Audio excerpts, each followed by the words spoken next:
There is a version of Brandi Glanville that her fans have always loved, and honestly a version that is genuinely lovable. She is unfiltered.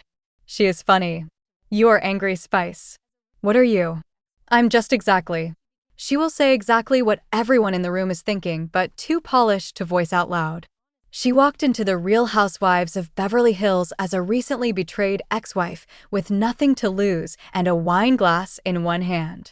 And she became one of the most magnetic figures the entire franchise has ever produced.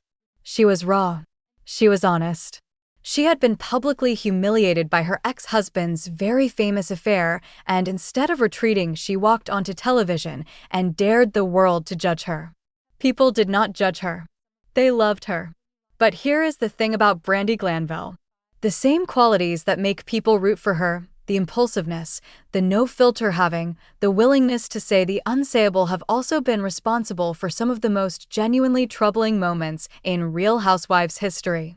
And when you line them up, all of it, from the very beginning to right now in 2025 and 2026, what you get is not just a messy reality TV villain. What you get is something more complicated, more sad, and in some ways more alarming than anything that has ever played out on a Bravo set. This is the dark side of Brandi Glanville, and we are going all the way in. You cannot talk about Brandi without starting where Brandi started with the affair.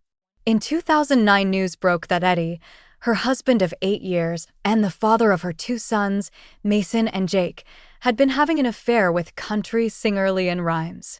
The affair was not subtle. It was covered everywhere, and Brandi, who had believed her husband's reassurances, who had tried to hold her marriage together, was left publicly devastated while the 2 people who had blown up her life began openly dating and eventually got married. The divorce was finalized in 2010. What followed was years, not months, years of very public warfare between Brandi, Eddie, and LeAnn. Brandi accused LeAnn of being a stalker, of monitoring her boyfriend's Snapchat, of showing up at restaurants where she and her children were supposed to be celebrating special occasions. She predicted on television that Eddie would divorce LeAnn once they hit 10 years and take all her money. She wrote 2 books, Drinking and Tweeting and Drinking and Dating, both of which became New York Times bestsellers. Both of which processed her pain and her anger in real time for public consumption. Now, it is genuinely hard to blame Brandi for being furious. What happened to her was real, and it was devastating, and it played out on a global stage in a way that would break most people. But what the affair also did, and this is something that only becomes clear when you watch her entire trajectory, is that it became the foundational wound that Brandi never fully healed from.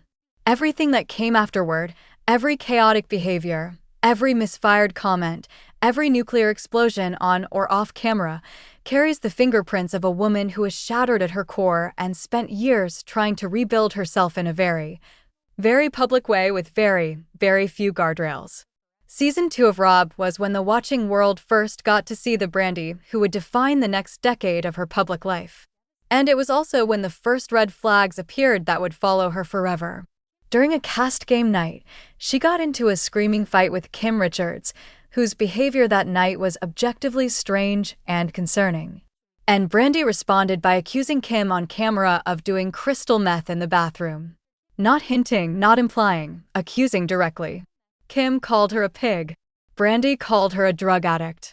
The moment was chaotic and ugly on both sides, but Brandi's willingness to weaponize someone else's addiction as a weapon in an argument, to use it not out of genuine concern, but as artillery, was a pattern that would repeat itself. She and Kim eventually became friends. Strange bedfellows, genuinely close in ways that surprised fans. And then that friendship ended too, in a way that exemplified exactly how Brandi operates. According to Kim Richards, in 2019, after Kim had a health scare involving a medical procedure, Brandi posted a photo of Kim in the aftermath. A private, vulnerable moment on social media. Kim asked her to take it down. Brandi didn't respond. The friendship was over. Kim said she felt betrayed by someone she had trusted with her most vulnerable self. Brandi disputed the account. Both are probably telling their version of the truth, which is how it usually goes with Brandi. There is always a reason, always a context, always an explanation that almost makes sense until you look at the pattern. Then came the incident that most people who only know Brandi casually remember her for, and rightfully so, the RHOBH Season 4 Palm Springs pool moment. The cast was on vacation. Joyce Giroux, a Puerto Rican former Miss Universe winner and the season's new cast member, declined to get in the pool because she couldn't swim.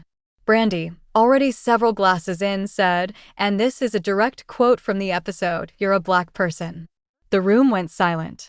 Joyce was visibly shaken. In her talking head confessional, Brandi attempted to contextualize by saying all of her black friends can't swim because they don't want to mess up their weaves. She genuinely appeared to believe this made it better. It did not make it better. Joyce Giroux, for her part, responded with remarkable dignity. She pointed out that as a Puerto Rican woman of African, Spanish, and Indian heritage, she took the comment as deeply offensive, not just personally, but as a representation of exactly the kind of lazy, harmful racial stereotype that gets dismissed as a joke by the person saying it while landing as genuine pain on the person receiving it. Joyce later called the comments absolutely racist, and years later called out Bravo directly for allowing racial remarks to be written off as personality quirks rather than held to any standard of accountability. Brandi apologized. She always apologizes, and then she moved on, which is also something she always does. The apology is real enough in the moment, and then the next incident happens, and then that apology happens, and the cycle repeats. Because the same year she slapped Lisa Vanderpump across the face in Amsterdam, on camera. Lisa had jokingly said she might slap Brandi back, at which point Brandi swung her open palm across the face of her co-star in what she later described as puppy play. Lisa described it as invasive and said she did not like the physicality of Brandi, called it a love tap on Twitter after the fact.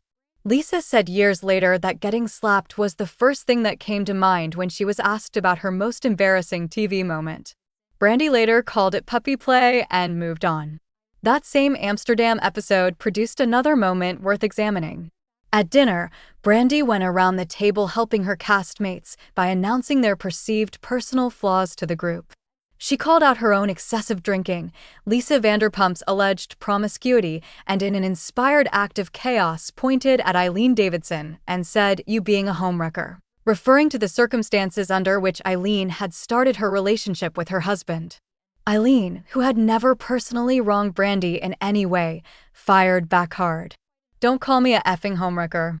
It was the kind of unprovoked attack that even Brandi seemed to regret in real time, though not quite enough to stop. Her departure from RHOBH at the end of Season 5 was not a coming. But what she struggled with and what she has talked about openly in the years since, because unlike many of her castmates, Brandi was not a wealthy woman. The Beverly Hills zip code was not a reflection of her bank account. She was not sitting on a family fortune. She was not married to a successful businessman. She was a divorced single mother who had been publicly humiliated, who had built a second career through sheer force of personality on a TV show and then lost that income stream just as she had gotten comfortable with it.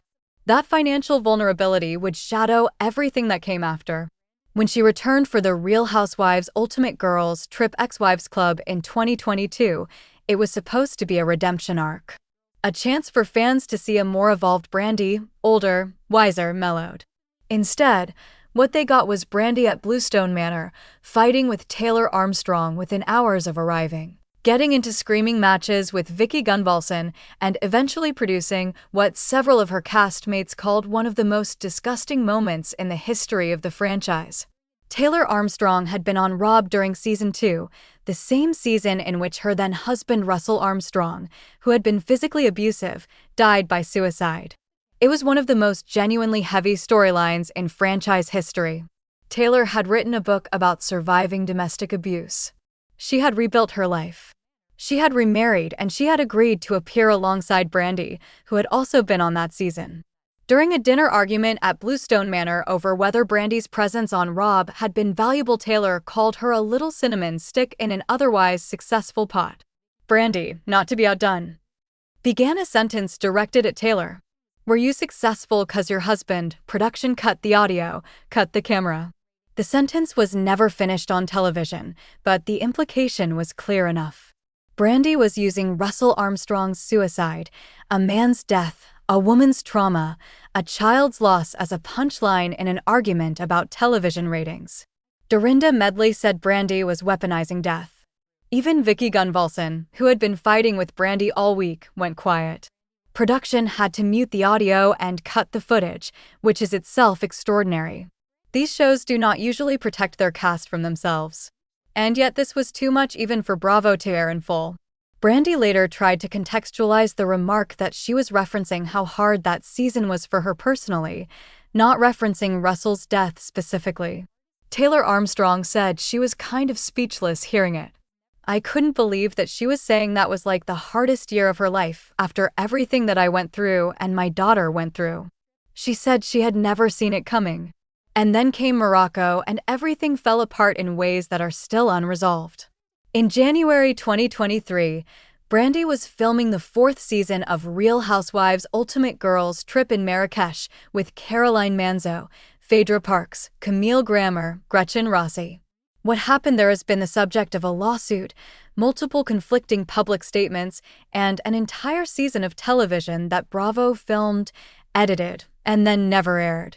According to Caroline Manzo's lawsuit, filed in January 2024 and containing graphic detail from court documents, Brandi sexually assaulted her on the set, mounting her on a couch, forcibly kissing her, following her into a bathroom, and groping her while Caroline called for help and production listened, but did not intervene. Brandi has denied all of it. She says what happened between them was mutual, encouraged by the production team to create good television, and that Caroline's lawsuit is a fabrication designed to protect her own reputation. She has asked repeatedly for Bravo to release the footage which exists, fully edited into a 4-episode arc, because she believes it would vindicate her. Bravo has not released it. What came next was devastating. Regardless of where the truth lies in that room in Morocco, Brandi lost all of her bookings overnight. All of her jobs were canceled. She was publicly branded as a perpetrator of sexual assault while Caroline was cast as the victim, and the entire machinery of a network and its PR operation worked to keep the footage sealed. All my jobs were canceled. The narrative when we got back from Morocco was I was fired for being inappropriate with Caroline Manzo, and I wasn't. She said she spent the first 6 months after Morocco in a fetal position on her couch, in a deep depression, unable to leave the house. I was in a fetal position on my couch, contemplating suicide, and I was being called horrible things. And her lawyers, the high-profile attorneys Brian Friedman and Mark Garagos, who had promised her a major payday and called her case against Bravo incredibly strong, dropped her as a client in September 2024. After a year, after building her expectations up, after she had presumably shared everything she knew, she posted about it on X in a raw, unfiltered message. After a year of telling me how rich I was about to be and how strong my case against Bravo is, my lawyers have decided I now don't have a case and cut ties with me. Paid off, maybe? Allegedly. Whether that is true or not, Brandi was now broke, blacklisted, in declining health, and without legal representation. And then the face situation began. In December 2024, Brandi posted a makeup-free selfie on X. Her face was barely recognizable. What had once been one of the most photographed faces in the Real Housewives universe was now swollen, red, lumpy, and deeply disfigured. She wrote in a follow-up post, "What happened? I wish I knew. I've been in and out of the hospital this past year and a half. I spent almost every dollar I have trying to figure it out. Some doctors told her she had stress-induced angioedema. Others suggested it might be related to dissolving fillers. One doctor said she might have a parasite that was jumping around her face." Brandi latched onto the parasite theory. She spent, by her own account, over $100,000 on tests for antibiotics, fungal treatments, and specialist consultations. She lost 5 teeth. She said she had been hospitalized multiple times, including in April 2025, when her head and neck locked up and wouldn't move for 4 hours, and she had to call 911. She named the parasite Caroline after Caroline Manzo and began treating it as both a medical adversary and a symbol of everything she believed had been done to her. By the summer of 2025, She was getting medical advice from her social media followers, having admitted on X that her fans were giving her better guidance than trained physicians. In August 2025, she posted a TikTok video that genuinely alarmed even people who had been following the situation. In the video, her face was bright red, chemically burned and blistered across her chin, cheeks, and nose. She explained cheerfully that she had applied Nair hair removal cream directly to her face for 7 full minutes because she believed the exfoliating effect would irritate the parasite and drive it out of her skin. She called Nair the fountain of youth. She also noted it had burned the loose skin off her arms as well. She was laughing in the video. Her followers, friends, and even medical professionals watching from a distance were not laughing. The burns were severe. Dr. Terry Dubrow, who had already weighed in publicly on her case, I had said months earlier that there was no evidence of a parasite and that her symptoms were more likely the result of a foreign body reaction to old injections, bacterial or fungal, not a living organism in her skin.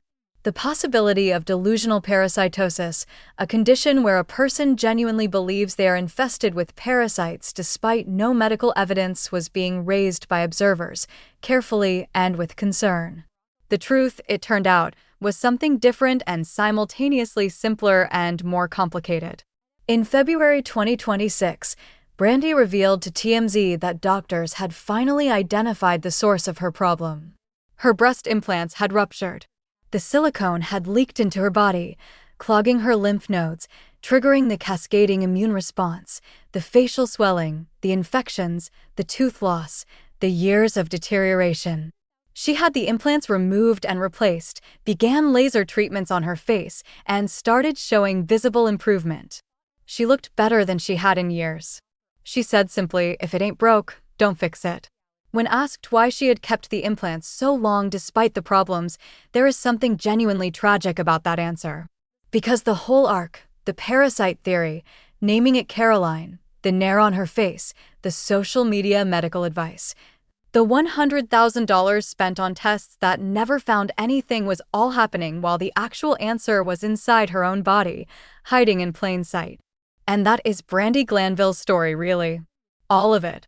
The racist joke that she thought was a harmless observation, the slap she thought was puppy play, the comments about Taylor Armstrong's dead husband that she thought were about her own hard year, the Morocco incident that she insists was a mutual interaction encouraged by producers, the lawyer situation that she insists was a payout, the parasite she named after her enemy and tried to chemically burn off her own face. At every single juncture, there is Brandi's version of events, and there is what other people experienced and documented and put in court filings. And the gap between those two realities, not a small gap, not a minor difference in perspective, but a vast, documented chasm, is the dark side of Brandi Glanville that nobody who has watched her casually from the outside has ever fully reckoned with. She is not simply a messy reality TV star who says the wrong things.